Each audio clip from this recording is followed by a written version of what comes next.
আজি আমাৰ মামাৰ সৰুটো ল'ৰাৰ জোৰণ আৰু বিয়া একেলগে হ'ব। প্ৰথমতে জোৰণ এতিয়া যাব ওলাইছে, তাৰ পাছত লাহে লাহে আমি যাম।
আৰু এতিয়া ঘৰৰ গোটেই নিয়মবোৰ পূৰণ হৈ গ'ল আৰু এতিয়া দাদা আহিছে ৰাইজৰ গোসাঁই ঘৰত সেৱা কৰিব এনেকৈ।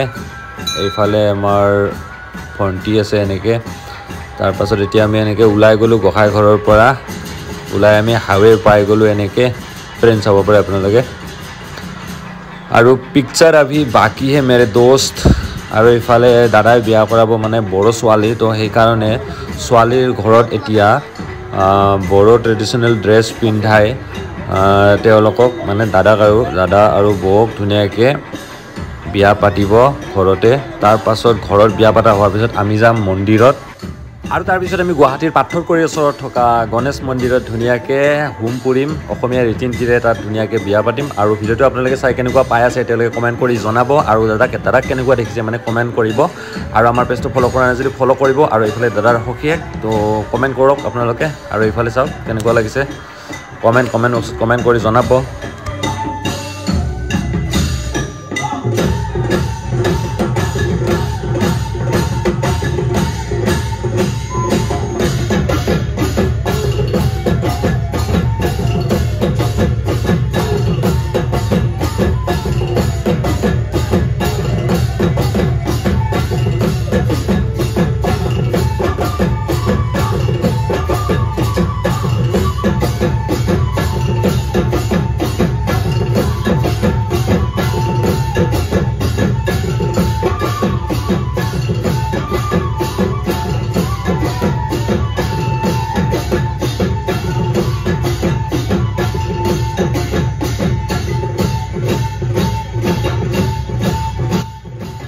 ৰাতিপুৱাৰে পৰা বহুত বেছি ভোক লাগি আছিলে আৰু অকলে বহি আছিলোঁ এনেকৈ বহি থাকোঁতে হঠাৎ এজনী ছোৱালী আহি চাহ দিলে তো মজাকৈ খালোঁ চাহখিনি খাই বহুতেই বেছি ভাল লাগিল আৰু এইফালে চাব পৰা এনেকৈ নীতি নিয়মবোৰ চলি আছে আৰু এইফালেও আনিলে কইনাক এনেকৈ উলিয়াই দুজন মানুহে ধৰি দাঙি আনিছে আৰু এইফালে ফটো চটো উঠাই আছে এনেকৈ চাব পাৰে আপোনালোকে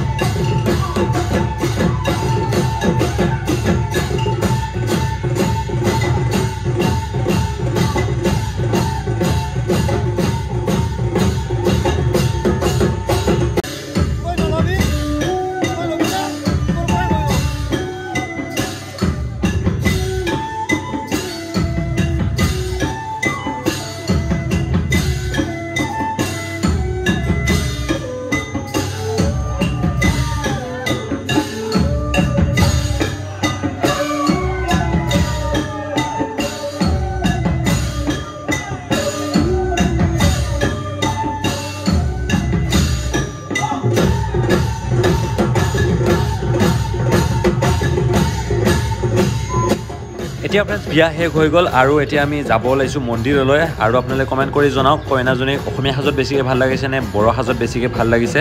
তো ঠিক আছে আৰু নেক্সট ভিডিঅ'টো আপোনালোকে লগ পাব